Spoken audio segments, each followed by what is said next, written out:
মামা বলে পোলাও মাংস রান্না করো, আর ভাগ্নি বলে মামানি বিরিয়ানি রান্না করো। দুই মামা ভাগ্নির মানে আবদারে আমি কি করব আমিই কনফিউজড হয়ে গেলাম। পরে শেষে আমার ননদের মেয়েকে বললাম যে তুমি কি খাবে বলো, বলছে মামানি তুমি বিরিয়ানি রান্না করো, তোমার হাতে বিরিয়ানি ভালো লাগে। তো কি বলবো, যে সকালবেলা এই যে নাস্তা করে নিলাম, নাস্তা করে ওকে পাঠিয়ে দিলাম।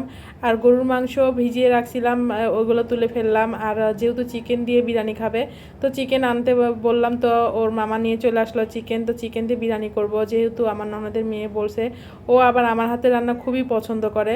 তো এই তো বিরিয়ানি রান্না করতে চলে আসলাম। আর যেহেতু ও ছোট মানুষ, বেশি একেবারে মশলাযুক্ত খাবার ও খেতে পারে না, সেজন্য হালকা পাতলা করে একবারে ঘরোয়াভাবে মানে ঘরে যেটুকু যা ছিল সেগুলো দিয়ে আমি বিরিয়ানি রান্না করছি। তো ও খুবই পছন্দ করে বিরিয়ানি, সেজন্য ওর জন্যই পছন্দ, ওর পছন্দ মতোই রান্না করছি। তো আগের দিনে রান্না করছিলাম ভুড়ি, ও আমি যখন ঈদের বাড়ি গেছিলাম তখন ও বারবার বলছিল মামানি কুরবানির ভুড়ি তুমি রান্না করবে, তোমার হাতের ভুড়ি খাবো।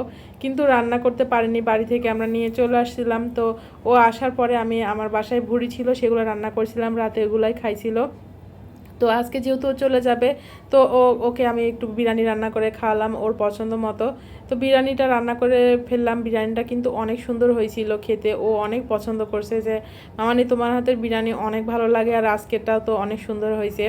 তো বিরিয়ানি রান্না করে ফেললাম। আর এদিকে ও বাসায় আসার পর থেকে আমাদের বাসায় মানে কি বলবো, আমাদের বাসায় ছোট বাচ্চা কাচ্চা নাই। আর যেহেতু ও আপার বাসায় ছিল আমার ননদের বাসায়, তো ওখানে অনেকে মানে আমার ননদের ছেলেরা আছে, ননদের মেয়ে আছে, ওর ওখানে অনেক ভালো লাগছে। তো এখানে আসছে শুধু একটু দেখা করার জন্য, যে ওর বড় মামা রাগ করবে, আমি রাগ করবো, সেই জন্যই আসছে। তো এসে বলছে যে মামানি আমি থাকবো না, আমাকে খালামণির বাসায় রেখে আসো, আর তুমিও আমার সঙ্গে খালামণির বাসায় যাও। কেননা আমার বড় ননদের বাসায় অনেক দিন ধরে যায়নি।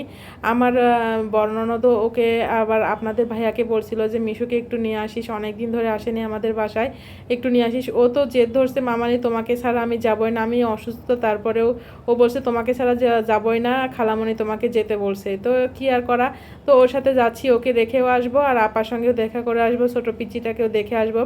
আর আপার বাসা যেহেতু ধানমন্ডিতে, আমাদের বাসা থেকে মানে বেশ দূরেই হয়, তো চলে গেলাম একটা অটো রিজার্ভ করে নিয়ে। তো ধানমন্ডি মধ্যে চলে আসলাম আমরা এখন বাসায়, মানে কি বলবো জগ রেখে আবার আমরা চলে যাব আপার সঙ্গে দেখা করে। আর এই তো ও আমি অটোর মধ্যে আমি ভিডিও করছিলাম, ও কিন্তু আমার সাথে অনেক দুষ্টামি করে। ও কিন্তু আমাকে মানে কি বলবো অনেক ভালোবাসে, আর আম্মুকে যেরকম ভালোবাসে আমাকে সেরকম ভালোবাসে। তো এই তো চলে আসলাম আবার বাসার কাছে। আর ও অটো থেকে নেমে কোনো দিকে না তাকিয়ে এমন জোরে দৌড় দিছে, আমি কি বলবো, যে আমি বলছিলাম যে এত দৌড়ায়ও না। তো ওকে রেখে আমরা আবার ব্যাক করছি, আপার বাসায় কোনো ভিডিও করিনি।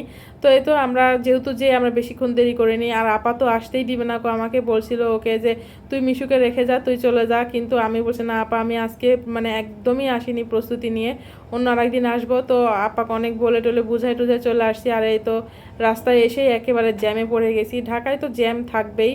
তো আস্তে আস্তে আমাদের বাসায় আসতে আসতে আমাদের রাত হয়ে গেছে। আর এই তো রাস্তায় আসার সময় একটা কাঠগোলাপ গায়ের উপর পড়লো, তো সেটা নিয়ে কিছুক্ষণ ভিডিও করলাম। আর এই যে ফাইনালি বাসায় চলে আসলাম। আর বাইরে অনেক গরম ছিল, কি বলবো। তো ভিডিওটা কেমন হলো সবাই কমেন্ট করে জানাবেন। আল্লাহ হাফেজ।